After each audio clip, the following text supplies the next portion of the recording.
কিছু কিছু ছেলেরা আছে দেখবেন মাসে 1 থেকে 2 লক্ষ টাকা ইনকাম করে, তাদের স্ত্রীদের তারা মাথায় তুইলা রাখে।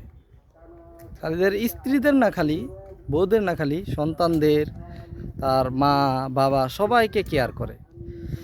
তার বউকে মনে করেন যখন যেটা চায় সেইটা দেওয়ার চেষ্টা করে, ভালোবাসা দেয়, আগলা রাখে, পায়ের জুতাটা পর্যন্ত পরায় দেয়। আর আমাদের বাংলাদেশের মানে যুব সমাজের কিছু কিছু ছেলেরা আছে, বাপ মার পছন্দে বিয়ে করে ঠিকই, কিন্তু মাসে বেতন পায় না 20,000 টাকা। তাদের পিক আপ দেখলে মনে হয় সে কোনো রাজকীয় বংশের বলা রাজা মহারাজ। খাইতে গেলে বউরে ফিরেলিট ভাত বাইরা দে, হাত ধুতে গেলে বাইরা দে, আকবার গেলে কয় বদনা বইরা দে। মানে কত কি বাইরে তো পারে না বাল ফালাইতে, আইয়া বাইরের জিত গড়ায় মিটায়। বউরে যাইতে আইতে মনে করেন অবহেলা করে। সে বউ কী করে, এক সময় মনে করেন আস্তে আস্তে পরকীয়ায় লিপ্ত হয়, পরে বলে বউ বালা না, হ্যান থেকে মনে করেন ডিভোর্সে গিয়ে পোষায়।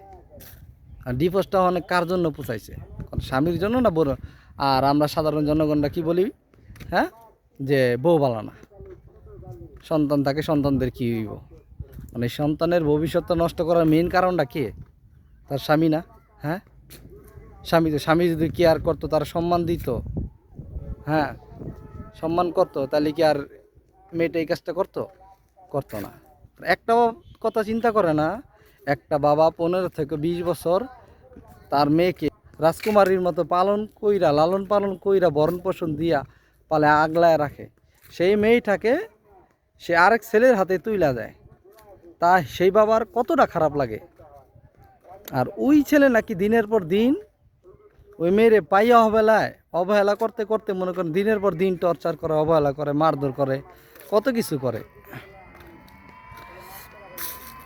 বাপে কি মায়ের খাওয়ার লেগে কি মেরে দিছে ছেলের হাতে তুইলা? হ্যাঁ, তার জীবনটা ধ্বংস করার লিগা দিয়েছে কি, তার মেয়ের জীবনটা যেন সুন্দর হয় তার জন্য। তাই আমি বলি কি ভাই, যারে বিয়ে করছেন তারা নিয়ে সুখী থাকার চেষ্টা করেন। আর যদি তারা আপনার ভালো নাই লেগে থাকে, এভাবে টর্চার করেন না। কারণ এটা মিলমাশা করার মতো তার গার্জিয়ান আছে, তার গার্জিয়ানদের নিয়ে বৈশা কীভাবে কি করা যায় তখন সারাসারি করে দেন, তাহলে ভালোর দিকে যাইব, কিন্তু একটা বদনাম হইব না ভাই, আর মেয়ের জীবন নষ্ট হইব না, বুঝছেন? নিজের পছন্দ না হইলে লাগে বিয়া করেন না, কিন্তু বাপ মারে খুশিতে করাইতে গিয়া আরেক মায়ের জীবন নষ্ট করেন না, বুঝছেন? প্রত্যেকটা মানুষের জীবনের মূল্য আছে। আপনি যদি তার জায়গায় থাকতেন তাহলে হয়তো বুঝতে পারতেন, এটা ফিল করতে পারতেন তার কেমন লাগতেছে। তাই সময় থাকতে নিজেরা একটু সচেতন হন। আল্লাহ হাফেজ।